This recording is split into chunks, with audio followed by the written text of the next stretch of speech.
Reading that email felt like being poisoned. Suddenly, my entire world fell apart. My trust in others evaporated.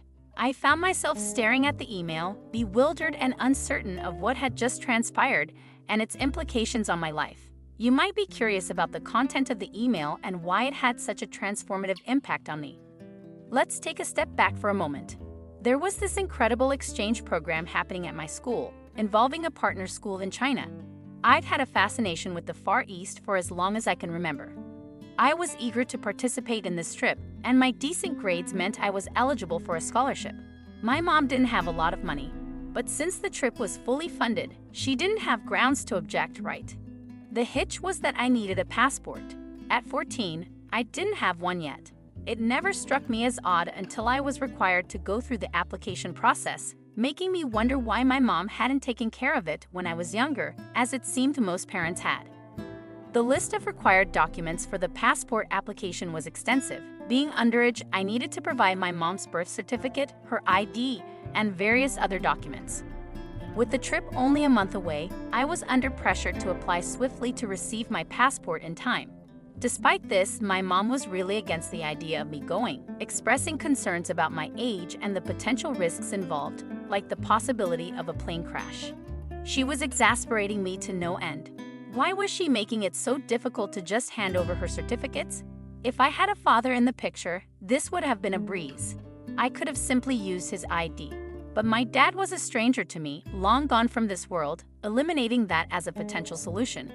I pleaded with my mom relentlessly, trying to get her to see my side.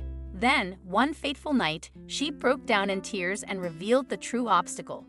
A fire had claimed her birth certificate when she was just a child, and she'd never managed to secure a replacement.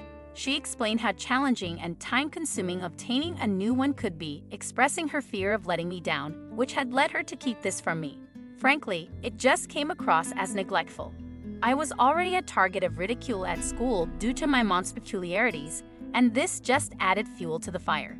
You see, my mom is quite elderly, comparable in age to a grandmother. I'd often find myself at the receiving end of jokes because she had me in her 50s, making her 64 now, though she appears much older. I once broached the subject with her, and I could see the pain in her eyes before she explained that her accelerated aging was a result of a tough life and the strains of single motherhood. Missing this trip was not an option. It meant the world to me. I needed a solution, and fast. If securing a new birth certificate for my mom was off the table, I had to think outside the box. That's when I turned to the internet, searching for fake birth certificates. I didn't have high hopes, but to my surprise, I found results and even stumbled upon an email address for someone who claimed they could make it happen. How could this possibly be lawful? At that moment, I was past caring. My sole focus was on joining the trip. I decided to drop him an email, providing details of what I required.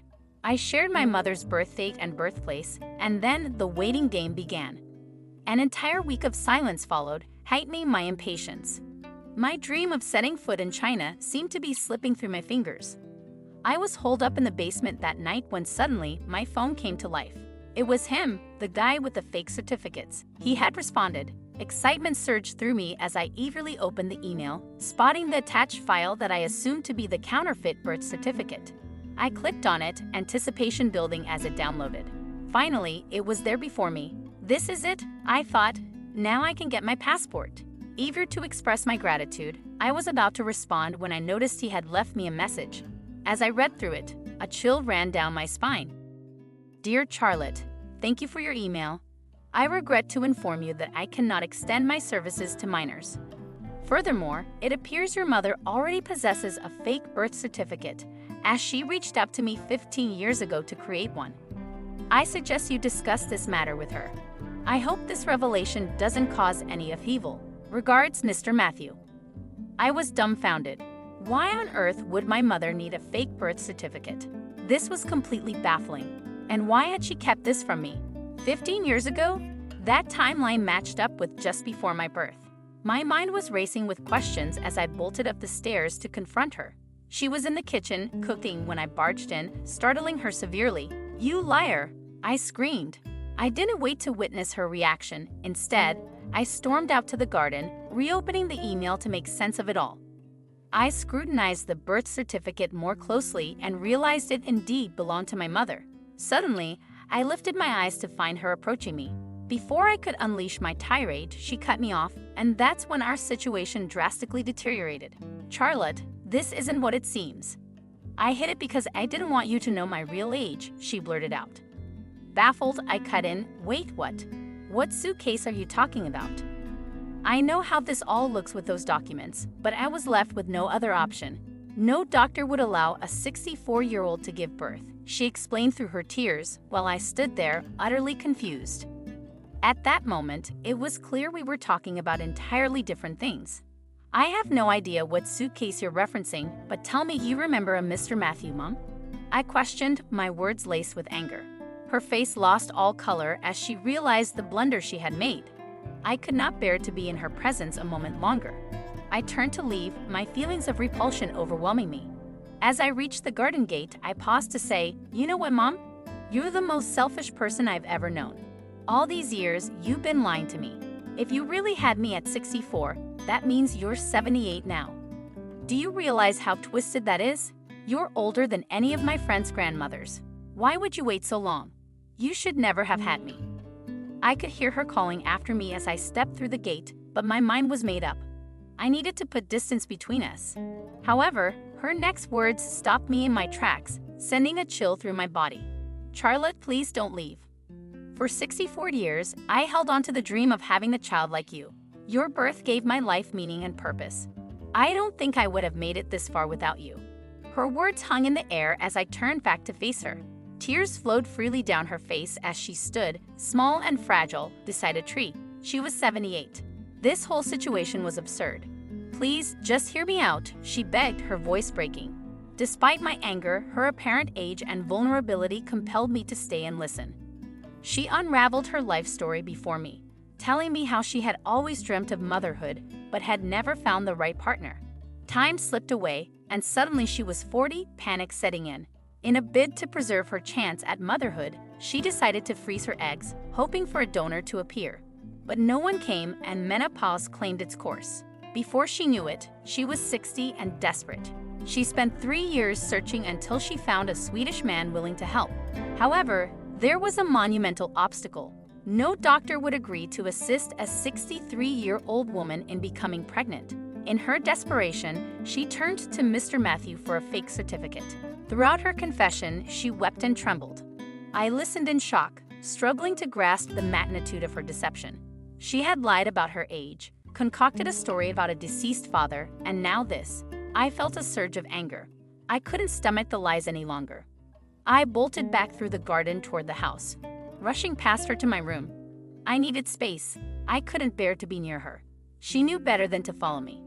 How could she have been so selfish? At 78, she didn't have many years left. What would become of me then? I'd be completely alone.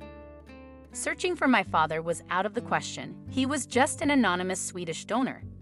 Everything clicked into place, the reason my mother had been so adamantly against me obtaining a passport. If the government discovered her use of a fake birth certificate all those years back, the consequences could be severe, including possible jail time. I was filled with a sense of bitterness, seeing her as the most selfish person I'd ever encountered. I felt ensnared, destined to remain in this house indefinitely, all due to her deceitful act just to have a child. I gave her the silent treatment, refusing to even glance her way. Several days passed in this silent standoff. One morning, while sprawled on my bed lost in thought, a paper slid under my door. Picking it up, I recognized it as my mother's original birth certificate. Suddenly, I remembered my passport appointment was scheduled for after school that day, an appointment I had completely forgotten. Despite my anger, a spark of hope ignited. Perhaps I could still make the trip. School that day felt interminable, especially when we ended up with a substitute teacher for literature class. Her upbeat demeanor grated on my nerves. She inscribed a quote on the board: "Enjoy life while you can. It will be gone in a heartbeat." I tried to dismiss it, but the words lingered in my mind. As we left the classroom, she called out, "Don't forget to follow your dreams. Chase them with everything you've got." Reaching my locker, I gathered my belongings and made my way to the exit. Mounting my bike, I was suddenly paralyzed, unable to pedal forward. A wave of realization washed over me. What was I doing? This wasn't right.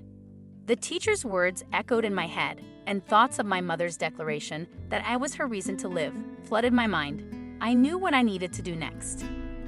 I pedaled back home with such speed that upon catching sight of my mother seated by the window, I was overwhelmed with emotion and tears streamed down my face. No journey could ever justify putting her at risk. I hurried inside, made a beeline for her, and enveloped her in the most heartfelt hug I've ever given. The trip could be postponed. The paramount concern was her safety. The thought of ever placing her in jeopardy was unbearable. She had spent her entire life dreaming of me. I was her long-awaited dream come true, and I was determined not to jeopardize that for anything. If it meant waiting another 4 years until I turned 18 to apply for my passport independently, then I was prepared to wait. From that moment forward, my relationship with my mother blossomed positively. I now treasure every moment spent with her, cognizant of the lengthy wait she endured for my arrival. The future is uncertain, and I am unsure of how much time we have left together, but my intention is to make every second count. As for Mr. Matthew, in hindsight, I feel a sense of gratitude. His role was pivotal in bringing me to this point in life and helping me uncover the truth about my mother's love. What are your thoughts on my narrative? I'd love to hear your feedback in the comments section. Please remember to hit the like button, subscribe to the channel, and stay tuned for more stories.